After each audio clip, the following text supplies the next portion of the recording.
துலாம் ராசியினருக்கு இந்த ஆண்டு எடுத்த காரியங்கள் அனைத்தும் வெற்றியில் முடியும். அஷ்டமத்தில் குரு, 5ல் சனி, 6ல் ராகு என்ற கிரக அமைப்பில் புத்தாண்டு பிறக்கிறது.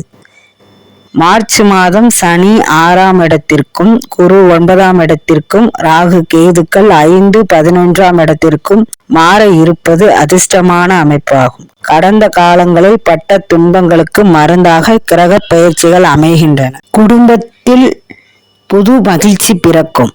சுப காரியங்கள் நல்ல விதமாக நடந்தேறும். பழைய கடன்கள் அடைபடும். பூர்வீக சொத்துக்களில் இருந்த வம்பு வழக்குகள் தீரும். தொலைதூர பிரயாணங்கள் ஏற்படும். பட்டம் பதவிகள் உங்களை தேடி வரும். சுப காரியங்களை முன்னின்று நடத்துவீர்கள். உறவினர்கள் ஆச்சரியப்படும் விதத்தில் குடியிருக்கும் வீட்டுக்கு இன்டீரியர் டெக்கரேஷன் அழகுபட செய்வீர்கள்.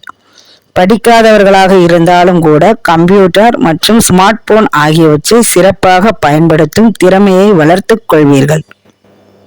தொழில் மற்றும் பணி என்ற வகையில் குடும்பத்தை விட்டு பிரிந்து இருந்தவர்கள் மீண்டும் குடும்பத்தோடு இணைவார்கள். உடன் பிறந்த சகோதர சகோதரிகள் சம்பந்தப்பட்ட கல்வி மற்றும் திருமண விஷயங்களை திட்டமிட்டு நடத்துவீர்கள். புதிய நண்பர்களுடைய தொடர்பின் மூலம் பல நல்ல விஷயங்களை கற்றுக்கொள்வீர்கள். பொருளாதார ரீதியாக கடந்த காலங்களில் இருந்த தடைகள் அகன்று நல்ல தன வரவு ஏற்படும்.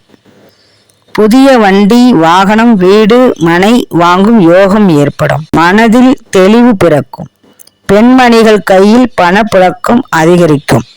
குடும்ப சுப காரியங்களை அவர்களாகவே முன்னின்று நல்ல விதமாக நடத்தி முடிப்பார்கள்.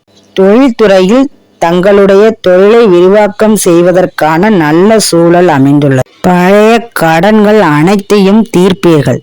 புதிய இடத்தில் தொழிலை மாற்றியமைத்து நடத்துவீர்கள். வாடிக்கையாளர் ஆதரவு பல மடங்கு பெருகும். உத்தியோகஸ்தர்கள் தங்கள் உழைப்பின் மூலம் நிர்வாகத்தின் மதிப்பு மரியாதையை பெறுவார்கள். அலுவலக ரீதியாக தொலைதூர பயணங்களை மேற்கொள்வீர்கள். சக ஊழியர்களிடம் அனைத்து விஷயங்களையும் பகிர்ந்து கொள்ளக்கூடாது. கலைஞர்களை தொழில் ரீதியாக புறக்கணித்தவர்களே இப்பொழுது அழைத்து நல்ல வாய்ப்புகளை தருவார்கள். சக கலைஞர்கள் ஆதரவோடு புதிய வாய்ப்புகளை பெறுவீர்கள். தொழில் ரீதியாக உங்களுடைய திறமைகளை வெளிக்காட்டும் நல்ல காலம் அமைந்துள்ளது. நீதித்துறை, கட்டுமான பொருட்கள், ரியல் எஸ்டேட் ஆகிய துறையினர் நல்ல முன்னேற்றம் அடைவர். மாணவர்கள் பெற்றோர் சொல்படி நடப்பர். உடற்பயிற்சி, யோகா ஆகிய பயிற்சிகளில் ஆர்வம் கொள்வார்கள். மருத்துவம், இன்ஜினியரிங் படிக்கும் மாணவர்கள் படிப்பில் சிறப்பு பெறுவார்கள். படித்து முடித்தவர்களுக்கு உடனடியாக பணி கிடைக்கும். கூடுதலாக நன்மை பெற புற்று கோவிலுக்கு பால் வாங்கி கொடுத்து அபிஷேகம் செய்து நல்லது பெறலாம்.